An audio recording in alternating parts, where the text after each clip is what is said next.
وتفقد الطير فقال ما لي لا أرى الهدهد أم كان من الغائبين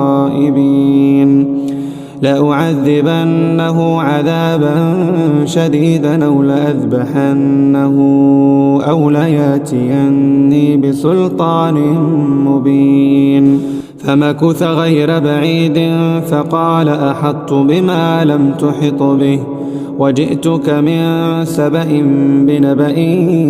يقين إني وجدت امرأة تملكهم وأوتيت من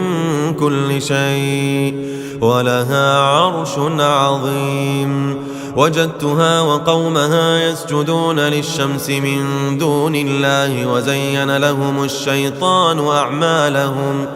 فصدهم عن السبيل فهم لا يهتدون ألا يسجدوا لله الذي يخرج الخبأ في السماوات والأرض